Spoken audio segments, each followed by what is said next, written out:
Good morning, ladies and gentlemen. I will call the Board of Examiners meeting to order. The Attorney General is excused, so it will be just the Secretary of State and me. We'll move to agenda item number 2, public comment. Is there any member of the public present in Carson City that would like to provide public comment to the board?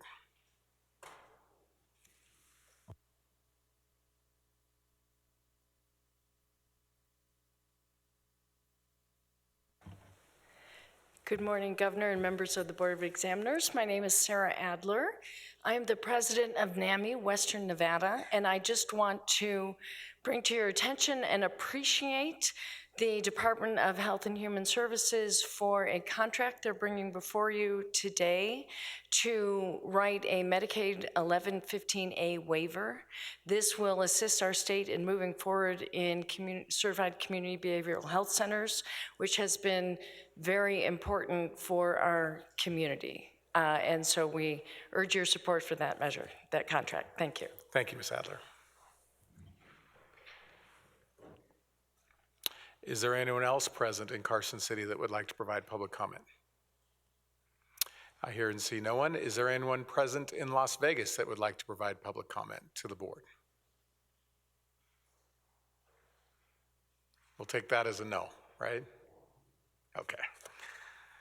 All right, then. We'll move to agenda item number 3, which is approval of the November 13th, 2018 meeting minutes.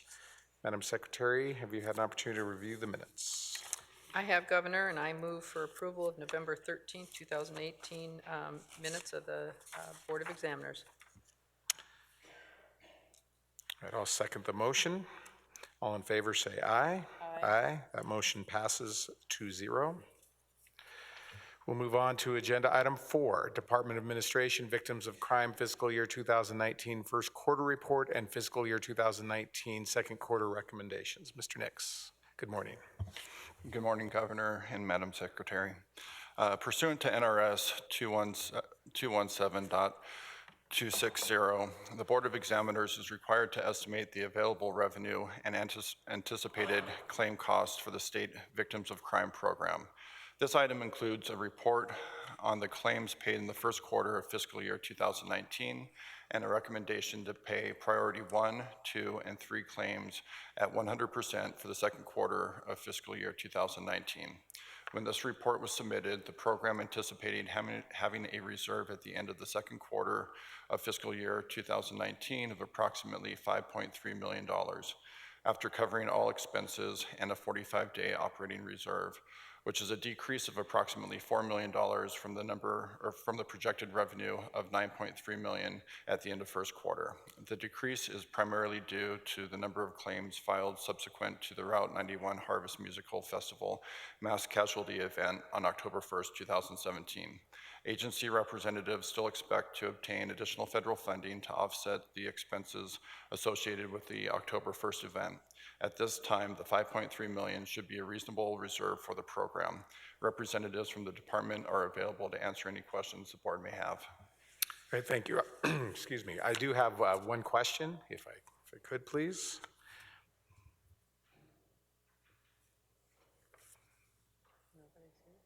Yeah, there.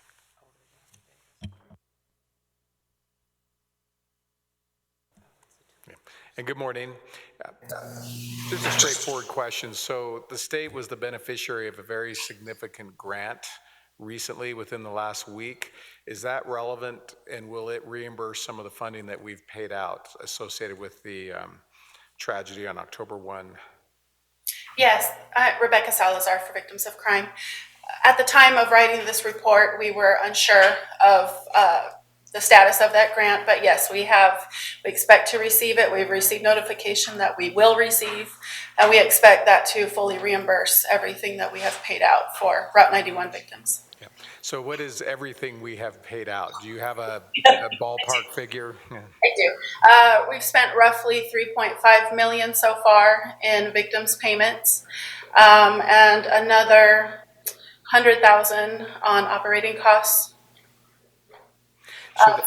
I'm sorry, go ahead. I'm sorry, I was just going to say that, so we expect a reimbursement of that, and then we expect additional funds to help with future costs. And so, and again, I apologize, I think that grant, if my memory serves me right, was in excess of $10 million, $11 million. Do you recall how much it was? The state received roughly 16 million. Our portion is about 7.5. Okay. So if it's 7.5 and we have spent 3.6, we'll essentially have in a savings account over $4 million for future claims? That's correct. And what if that, that pot of money isn't used completely? What happens to the balance? I believe it'll go back to the federal government, but we haven't received enough instruction about it at this point. So I can't answer that with certainty, but my understanding is that it'll go back. So we will try to avoid, that. We'll try to use as much as we can for No, the and cost of our maintenance. certainly. And are there any significant outstanding claims that haven't been paid that now will be able to be paid? There's nothing outstanding. We pay as we receive claims. So everything we have so far that we've been able to settle, we've settled. But we are currently working on bills, as they come in. So there are definitely a lot of bills that we haven't gotten to yet, that we are still working on obtaining all the pieces and parts that we need to process. So there's definitely, we think we can use it. No, and for the benefit of the victims, absolutely. I mean, I'm really pleased and appreciative of the Department of Justice and its grant of that award and those that were responsible for writing the grant application. But at least Monroe's here, and I know that she and her team played a significant role in making that happen for these victims. And I want to thank the two of you for your hard work in ensuring that all of those victims get the attention and the resources that they deserve. So thank you. Thank you, Governor. Madam Secretary, any questions? No questions, Governor. I just want to say ditto to everything you said. You said everything. The questions you asked were right on. And again, our thanks to all of you. Thank you, Governor. Thank you, Madam Secretary. Is there anything else you wanted to add? Did if I just may make a comment on behalf of Michelle Morgando, on behalf of the Victims of Crime Program, and particularly Ms. Salazar, we appreciate the efforts and the interest and support of the Board of Examiners this past year. It's been trying and emotional, and we appreciate your guidance. Thank you. Thank you very much.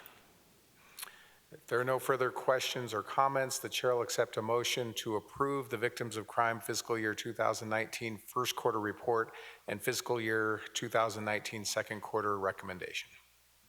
I'll move for approval, Governor. Secretary of State has moved for approval. I second the motion. All in favor say aye. Aye. Aye. That motion passes 2-0. Thank you very much. Agenda item number 5, state vehicle purchases. Mr. Nix. There are 5 requests for 19 vehicles on this agenda item. 1 vehicle is being removed from this agenda item, reducing the total vehicles requested to 18. The first request is from the Department of Administration, State Public Works Division, Buildings and Grounds, to purchase 1 replacement vehicle and 2 new vehicles for $101,357. This request has been modified to remove 1 new vehicle. The agency plans to request that vehicle in their fiscal year 2021 budget. The revised amount for the vehicle purchase is $66,434. The vehicle being replaced has met the mileage and age requirements in SAM and was included in the agency's legislatively approved budget. The amount funded is less than the current cost of the vehicle. The difference will be covered by realized savings. The new vehicle was not part of the agency's legislatively approved budget and will be funded through realized savings and reserves. The new vehicle purchase is dependent on approval of a work program in the December IFC meeting. The second request is from the Department of Agriculture, Division of Consumer Equitability, for the purchase of 2 replacement vehicles for $73,132. The vehicles being replaced have met the mileage and/or age requirements in SAM and were included in the agency's legislatively approved budget. The funding is insufficient due to price increases. The additional cost will be funded through reserves and is dependent on approval of a work program at the December IFC meeting. The third request is from the Department of Conservation and Natural Resources, Environmental Protection Division, to purchase one replacement vehicle for $27,502.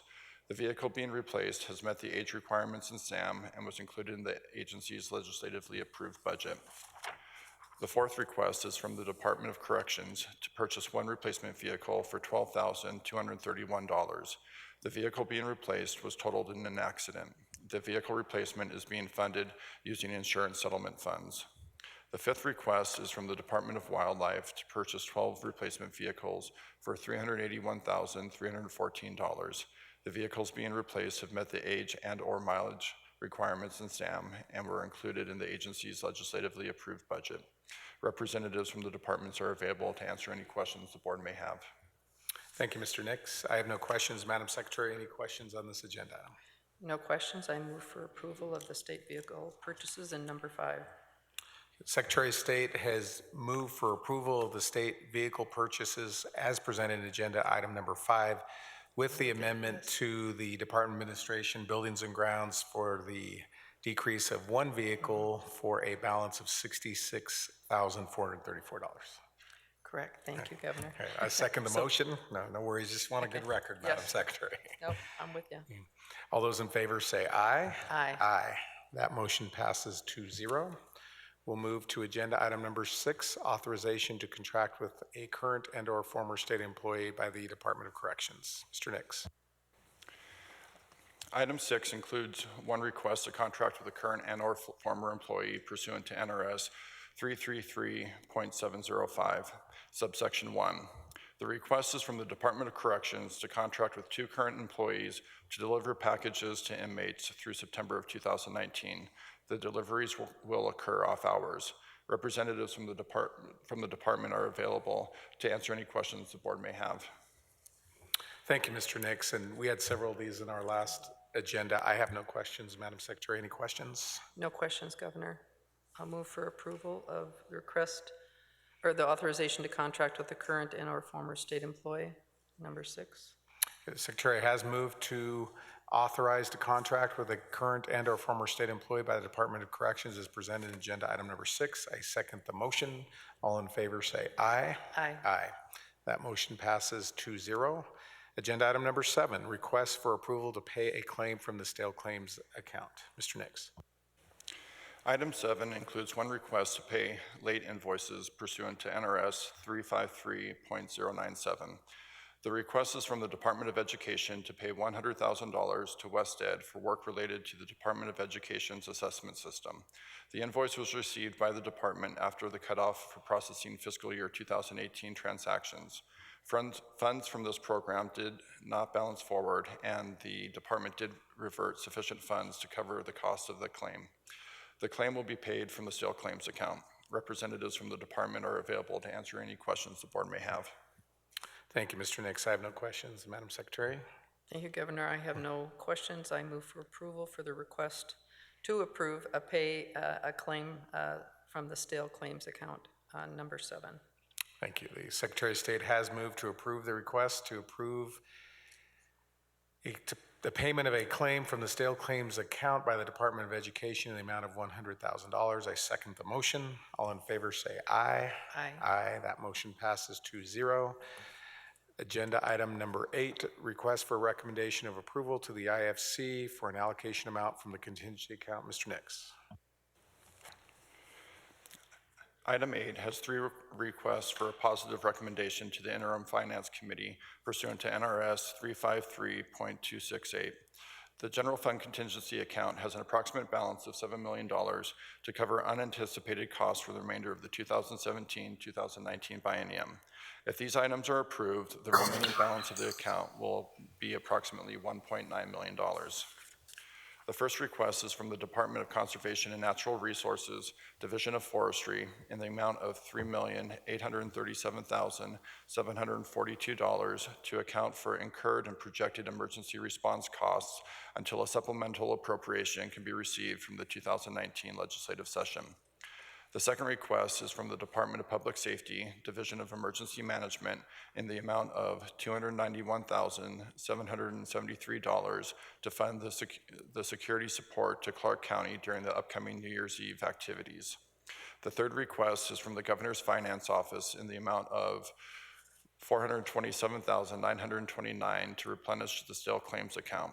Additional stale claims have been received since the agenda was posted. Due to the additional stale claims, the agency is now requesting $890,000 to replenish the stale claims account. Representatives from the departments are available to answer any questions the board may have. Thank you, Mr. Nix. And I don't have any questions. I mean, we've had several requests by the Division of Forestry, and obviously they're necessary, and given the severity of the fire season that we had and the resources we provided outside the state as well. But I'm really grateful for whatever they've done, and certainly it does take a significant amount out of the account, but at the same time, the legislature will be coming into session, so we'll be okay barring any really bad things that happen, but we should be okay between now and when IFC can put more money into that account, correct? That is correct, Governor. Okay. And then no questions with regard to Agenda 8B. I see Chief Cage in the audience, and obviously it's really important to be able to provide the resources to assist Clark County associated with New Year's Eve activities. I had the privilege of joining the sheriff last New Year's Eve, and you'd be overwhelmed about the amount of resources, but it's really important to protect and make all those people feel safe. And with regard to agenda item C, pretty straightforward, 890,000. Madam Secretary, any questions? Mr. Governor, I'm sorry, before Madam Secretary, this is Caroline Bateman from the Attorney General's office, and just a quick note on agenda item 8C. I did bring this to your staff's attention based on the amount that is listed on your agenda, which is the $427,929. I did advise your staff that to increase that amount without properly noticing it on the agenda may constitute an open meeting law violation. The recommendations I made were to have the current amount that's listed on your agenda, if that's the board's wish, to make that recommendation and have a secondary item come back on your January agenda, or alternatively to continue both amounts to your January meeting. But based on the increase in amount, it wouldn't be an issue with a decrease, but the fact that it's more than double the amount that's listed on your agenda, I would advise the board that you either stick with the agenda now and make those representations to the IFC if necessary, or to bring the agenda item back on your January meeting. Why don't we just make it simple? Why don't we approve what was on the agenda in the first place and continue the balance to the next regularly scheduled meeting, which is the first week of January, correct, Mr. Nix?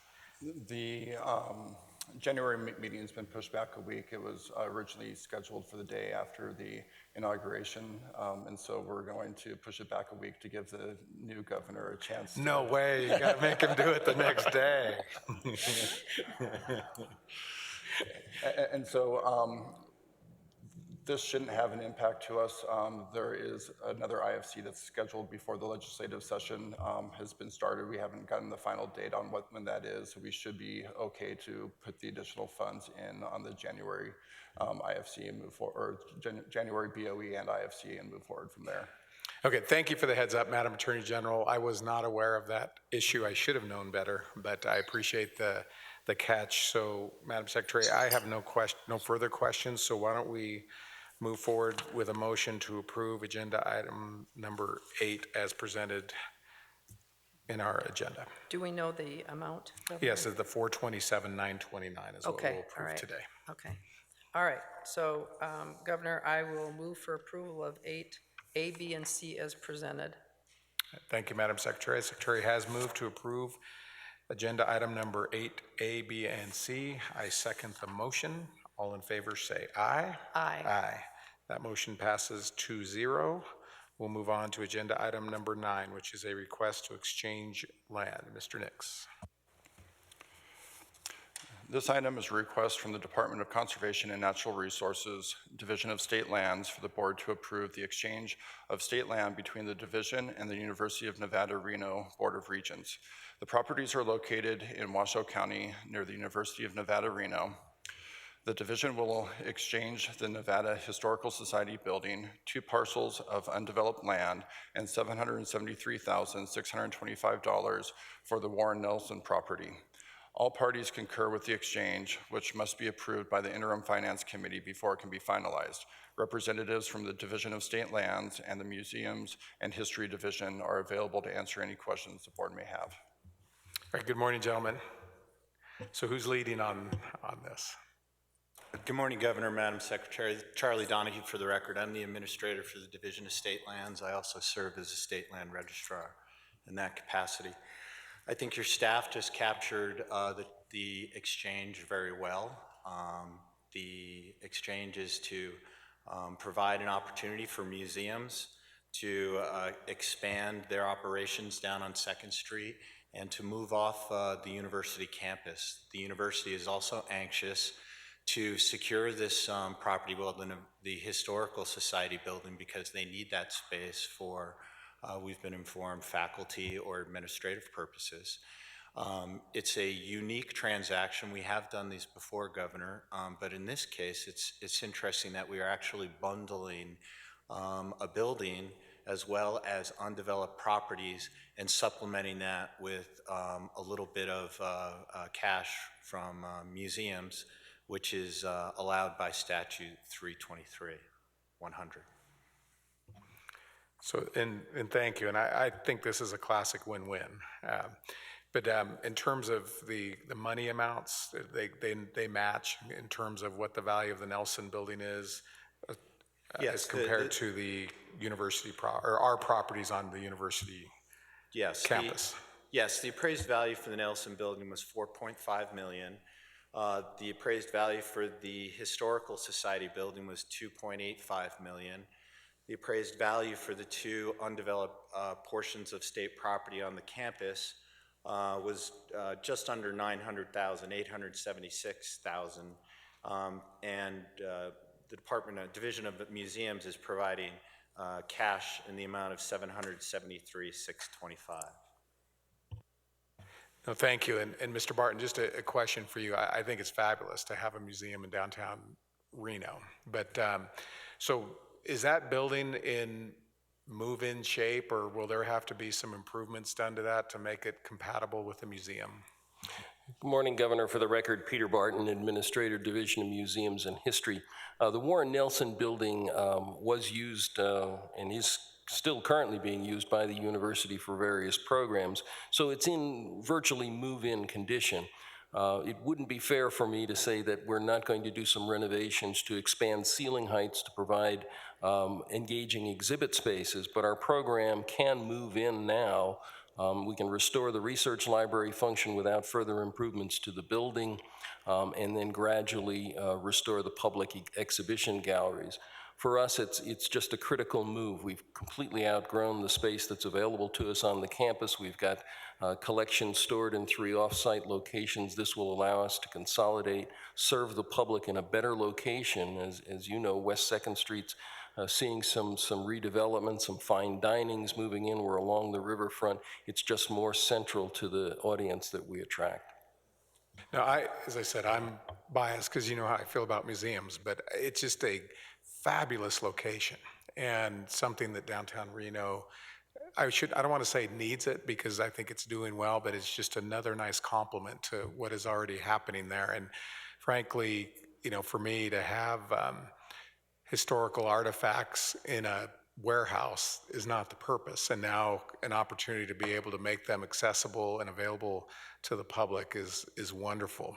So do you know, and it's just that building up on campus, you know, I've been there several times, is very small. So can you give a better sense of how many more exhibits that you'll be able to put out there as a result of moving into the Nelson building? Again, for the record, Peter Barton. Governor, we will certainly be expanding over time the number of exhibits, the breadth, the depth, the focus, and the theme of the exhibits that we can produce in the Warren Nelson building. It's more than 2.5 times the size of what we occupy now. It has the wonderful 200-seat Laxalt Theater that is fully functional, equipped, and can be used immediately for public programming. So over the course of time, we really expect the Historical Society to be the anchor for Reno history and Northern Nevada history. And one last question, Mr. Barton. When do you anticipate taking occupancy and those exhibits starting to be available to the public? Governor, for the record, Peter Barton, the agreement as it stands now calls to close escrow by March the 31st of 2020. We hope to be able to accelerate that. I believe the university would like to see us execute escrow or complete escrow on a quicker timetable. It of course, is dependent upon approval at IFC next week. Once escrow closes, we anticipate an 8 to 10 month period when the Historical Society will be closed while we're packing and doing the physical move. So within a year after escrow closes, we would anticipate being back available to the public and developing those exhibits over time. All right, thank you, Mr. Barton. And Mr. Donahue, I think I read, but has the Board of Regents approved this transaction? Governor, for the record, Charlie Donahue, Administrator for State Lands. I believe Troy Miller from UNR is going to.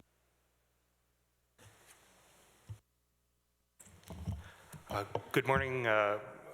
For the record, Vic Redding, Vice President of Finance with the University of Nevada, Reno. The Board of Regents did approve this at their meeting last week. Okay, do they feel the same way I do? I think this is marvelous. Yeah. Absolutely, Governor. Again, for the record, Vic Redding, on behalf of UNR, we are thrilled to get that space on campus. One of our biggest bottlenecks right now is office space for both faculty and administrative staff. We will utilize that space immediately with up to 70 workspaces. Most likely it will either go to a fast-growing academic program or odds are a consolidation of other back office functions across campus, opening up faculty space in the core. Either way, we are ready to use it immediately. Yeah, my only regret is that it didn't happen sooner. So, Madam Secretary, any questions? Thank you, Governor. No, I just echo what you said. Being somebody who's seen the pieces and the sections where you've had it here and you've had parts of it there, this is really exciting that it all gets to come together. So thank you for all your work on putting this together. Thank you, Governor, for your insight on the museums. We really appreciate it. Well, just tell me when the opening day is so I can be there. But this, as I said, it's not often that we get really good news, win-win scenarios like this on our agenda. So I'm really pleased, and particularly for the university and for the public, to be able to have access to those historical artifacts. So thank you, gentlemen. If there are no further questions, Madam Secretary, do you have a motion? I do, Governor. I move that number 9, the request to exchange land, be approved. Secretary of State has moved to approve the request to exchange land as presented in agenda item number 9. I second the motion. All in favor say aye. Aye. That motion passes 2-0. Well done. Thank you. Agenda item number 10, approval of proposed leases. Mr. Nix. There are 4 leases on agenda item 10 for approval by the board this morning. No additional information was requested by any of the members. Okay, I have no questions. Madam Secretary, any questions on agenda item number 10? No. Move for approval of number 10 of proposed leases. Secretary of State has moved to approve the proposed leases presented in agenda item number 10. I second the motion. All in favor say aye. Aye. Aye. That motion passes 2-0. We'll move to agenda item number 11, contracts. There are 32 contracts on agenda item 11 for approval by the board this morning. No additional information has been requested by any of the members. Thank you, Mr. Nix. This is the first time in 8 years I've never missed a meeting that I haven't had a question on a single contract. So it's sorry, guys, that I waited till the last meeting, but it was pretty clean agenda. Did we, Mr. Nix, maybe you said this, but did we remove, I think it's contract 33 from the agenda? That's correct, yeah. Governor. Contract number 33 will be placed on January's agenda. Okay. So if there are no further questions, the chair will accept a motion to approve contracts 1 through 32 as presented in agenda item number 11. So moved. Secretary of State has moved for approval. I second the motion. All in favor say aye. Aye. That motion passes 2-0. We'll move to 12, approval of proposed master service agreements. Mr. Nix. There are 17 master service agreements in agenda item number 13 for the approval by the board this morning. One of these agreements replaces existing provider agreements as explained at the June BOE meeting. No additional information has been requested by any of the members. And Mr. Nix, just for purposes of the record, you meant agenda item 12, correct? That is correct, sorry. Okay, no, and I'm not doing a gotcha, I just for clarity of the record. So I have no questions on agenda item number 12. Madam Secretary? I move for approval of the proposed master service agreements in number 12. Thank you. The Secretary of State has moved to approve the master service agreements in agenda item number 12. I second the motion. All in favor say aye. Aye. Aye. That motion passes 2-0. Agenda item 13, approval of proposed work plan. Mr. Nix. There is one work program for approval by the board this morning. No additional information has been requested by any of the members. Thank you, Mr. Nix. I have no questions. Madam Secretary, a motion. No questions, Governor. Thank you. I move for approval of proposed work plan in number 13. Secretary of State has moved to approve the work plan in agenda item 13. I second the motion. All in favor say aye. Aye. Aye. That motion passes 2-0. We'll move to agenda item 14, information item. Mr. Nix. There are 21 contracts under the $50,000 threshold approved by the clerk between October 23rd, 2018 and November 9th, 2018. This item is informational only. No additional information has been requested by any of the members. Thank you, Mr. Nix. Any questions, Madam Secretary? No, Governor. Thank you. I have none as well. We'll move to agenda item number 15, which is another information item. Mr. Nix. The first report is on overtime and accrued compensatory leave for the first quarter of fiscal year 2019. My staff summarized the report into a 2-page summary, so I will not read the details, but will hit a few highlights. For the first 3 months of fiscal year 2019, overtime pay and comp leave accounted for a total of approximately $13.04 million, or 5.1% of total pay, a 14.7% decrease from fiscal year 2018. The Department of Health and Human Services had the highest amount of overtime and comp time at $2.93 million, or 4.09% of their base pay for the first quarter, followed by the Department of Corrections at $2.83 million, or 7.79% of base pay. Those two agencies accounted for 44.2% of the overtime for the quarter. At the Department of Corrections, overtime and comp time at the 7 locations located on page 2 accounted for 73.3% of total overtime for the department.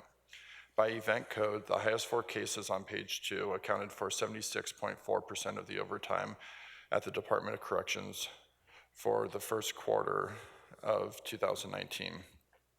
At the Department of Health and Human Services, the 4 event codes at the bottom of the page 2 accounted for 69.9% of their overtime. I did look at the second quarter for these 2 departments, and through 4 of 7 pay periods for the quarter, the Department of Corrections has incurred $1.68 million in overtime and comp time, while DHHS has incurred $1.73 million. The second is an informational contract regarding lands or interest in lands transferred, sold, exchanged, or leased under the Tahoe Basin Act program, as well as a quarterly report on the status of real property or interest in real property transferred under the Lake Tahoe Mitigation Program, which are required pursuant to NRS 321.5954 and Chapter 355 of the Statutes of Nevada, 1993, respectively. This report is for the quarter ending September 30th, 2018. There were no activities under the Tahoe Basin Act, but there were 5 transactions under the Lake Tahoe Mitigation Program, resulting in the sale of 5,263 square feet of land coverage, resulting in proceeds of $108,482 for the Nevada Land Bank. Thank you, Mr. Nix. Madam Secretary, any questions with regard to agenda item 15? No, Governor. Thank you. All right. I think we set a record today. Public comment. Is there any public comment from Las Vegas? I hear and see none. Any public comment from Carson City? I hear none. I just wanted to wish everybody a happy holiday, a happy new year, and thank you for the privilege and honor of serving with all of you. Thank you. Great. Yeah. Yeah.